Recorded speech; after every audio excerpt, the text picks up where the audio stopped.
السلام علیکم ورحمۃ اللہ وبرکاتہ۔ نحمدہ ونصلی علی رسولہ الکریم، اما بعد۔ عزیز سامعات، آج کے اس نادیے میں میری تقریر کا عنوان ہے ایمان سب سے بڑی دولت ہے۔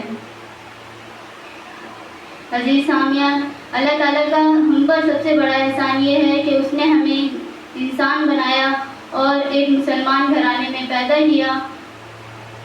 اس دنیا کی سب سے بڑی دولت یہ ہے کہ انسان خود کو ایمان والا بنائے اور اللہ تعالیٰ کو اپنا سب کچھ تسلیم کرے۔ قیامت کے دن ایک ایسے انسان کو لایا جائے گا کہ اللہ اس سے کہے گا، ایسے انسان کو لایا جائے گا جس کے حق میں جہنم کا فیصلہ ہو چکا ہوگا۔ اللہ اس بندے سے کہے گا کہ اے بندے، تیرے پاس زمین کے برابر سونا ہو اور تجھ سے کہا جائے کہ تو یہ زمین کے برابر، اور تجھ سے کہا جائے کہ زمین کے برابر سونا ہمیں دے، بدلے میں ہم تمہیں جہنم سے نکال کے جنت میں داخل کر دیں گے،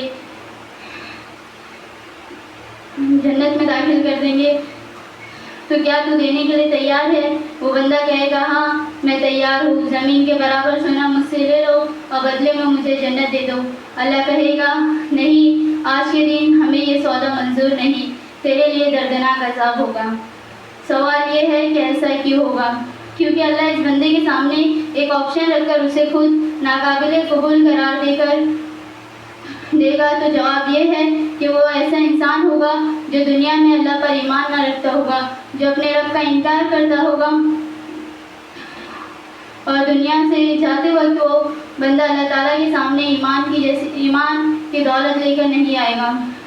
عزیز سامعین، معلوم یہ ہوا کہ ایمان سب سے بڑی دولت ہے۔ یہ دولت جس کے پاس ہوگی وہ آخرت میں کامیاب ہوگا اور وہ جنت میں داخل ہوگا۔ عزیز سامعین، اسی طرح نبی کریم صلی اللہ علیہ وسلم صحابہ کرام رضی اللہ عنہم کو شیطان سے بچنے اور اس کی بچانے کی فکری کیا کرتے تھے۔ انہیں ہر وقت اس بات کی نصیحت کرتے تھے کہ اپنا ایمان باقی رکھو اور اللہ کے ساتھ کسی کو شریک نہ کرو۔ ایک مرتبہ اللہ کے رسول صلی اللہ علیہ وسلم حضرت معاذ بن جبل رضی اللہ عنہ کو بہت سی باتوں کی نصیحت کر رہے تھے۔ ان میں سے ایک نصیحت یہ تھی کہ تم اللہ کے ساتھ کسی کو شریک نہ کرنا، چاہے تمہیں قتل کر دیا جائے یا جلا دیا جائے۔ عزیز سامعین،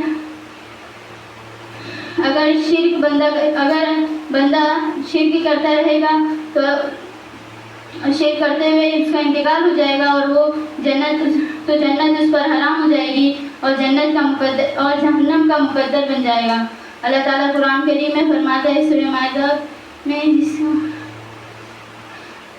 اس کا ترجمہ یہ ہے کہ تم اللہ کے ساتھ کہ جو شخص اللہ کے ساتھ شریک کرتا ہے، اللہ تعالیٰ نے اس پر جنت حرام کر دی ہے، اس کا ٹھکانہ جہنم ہی ہے اور گنہگاروں کی مدد کرنے والا کوئی نہ ہوگا۔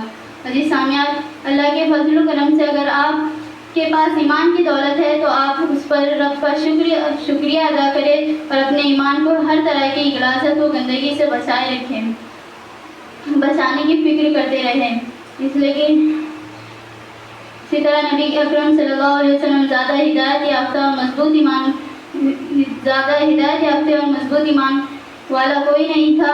اس کے باوجود بھی آپ صلی اللہ علیہ وسلم ہمیشہ اللہ سے ہدایت اور تقوی کا سوال کرتے تھے۔ نبی اکرم صلی اللہ علیہ وسلم کے تعلق سے حدیثیں بتلاتی ہے کہ آپ کثرت سے اللہ تعالیٰ سے ایک دعا مانگتے تھے، وہ یہ دعا ہے، اللہم انی اسألک الہدی والتقی والعفاف والغنی۔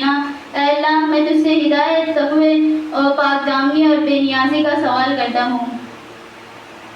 اسی طرح اللہ تعالیٰ نے قرآن مجید میں عقل مندوں کی ایک دعا کا تذکرہ کیا ہے کہ وہ اللہ سے دعا مانگتے ہیں، ربنا لا تزغ قلوبنا بعد اذ ہدیتنا وہب لنا من لدنک رحمۃ انک انت الوہاب۔ اے ہمارے رب، ہمیں ہدایت دینے کے بعد ہمارے دل ٹیڑھے نہ کر دے اور ہمیں اپنے پاس سے رحمت عطا فرما، یقیناً تو ہی بہت بڑی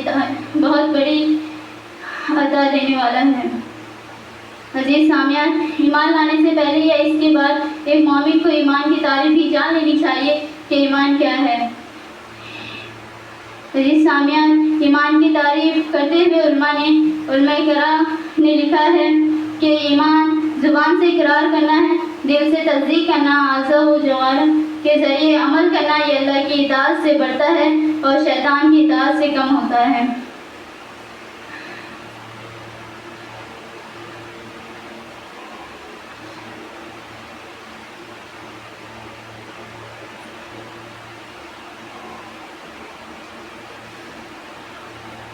جی سامعین، اسی طرح ایمان کے ارکان ہیں، ایمان کے 6 ارکان ہیں، اس پر بھی ایمان لانا ضروری ہے۔ آخر میں اللہ تعالیٰ سے یہ دعا ہے کہ اللہ تعالیٰ ہمیں ایمان پر ثابت قدم رکھے، آمین۔ وآخر دعوانا الحمد للہ رب العالمین۔ السلام علیکم ورحمۃ اللہ وبرکاتہ۔